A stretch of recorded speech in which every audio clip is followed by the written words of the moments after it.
बहिणींनो, आता लाडक्या बहिणींना 2100 रुपये कधीपासून मिळणार? अजितदादा पवार यांच्याकडून योजनेबाबत सर्वात मोठी अपडेट समोर आलेली आहे.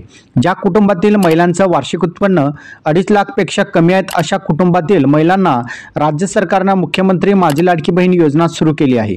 या योजनेबाबत एक मोठी अपडेट आता समोर आलेली आहे.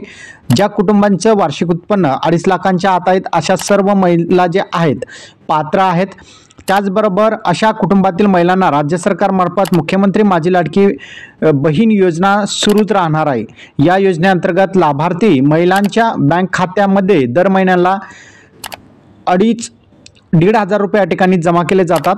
गेल्या वर्षी जुलैपासून या योजनेची अंमलबजावणी करण्यात आली. आतापर्यंत 9 हप्ते महिलांच्या खात्यामध्ये जमा झालेले आहेत. मात्र दुसरीकडे या योजनेमुळे सरकारच्या तिजोरीवर मोठा ताण पडत असल्याचे बातमी सुद्धा समोर आलेले आहेत. आम्ही पुन्हा सत्तेत आलो तर महिलांना 1500 रुपये ऐवजी 2100 रुपये देऊ अशी घोषणा विधानसभा निवडणुकींच्या प्रचाराच्या वेळी माहितीच्या नेत्याकडून करण्यात आली होती.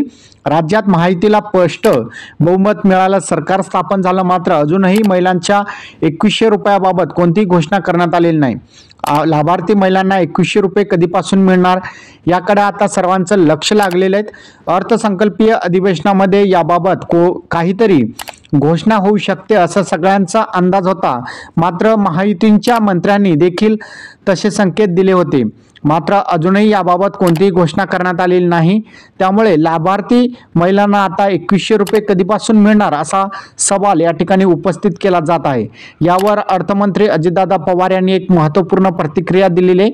नेमकं अजितदादा पवार यांनी काय म्हटलेलं आहे बघूया. लाडक्या बहिणीला 2100 रुपये देण्याचं आम्ही नाही म्हटलं नाही. आर्थिक परिस्थिती पाहून आम्ही त्याची घोषणा करू. असे सोंग करता येतात, मात्र पैशांचे सोंग करता येत नाही.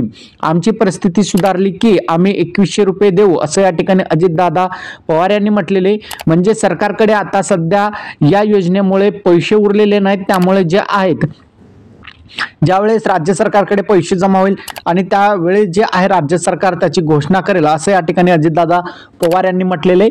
तसेच शेतकरी कर्जमाफी संदर्भात माहिती गोळा करण्याचं काम सुरू आहे असे या ठिकाणी जे आहेत अजितदादा पवार यांनी म्हटलेले आहे. दरम्यान ऑनलाईन लॉटरी संदर्भात सुधीर मुनगंटीवार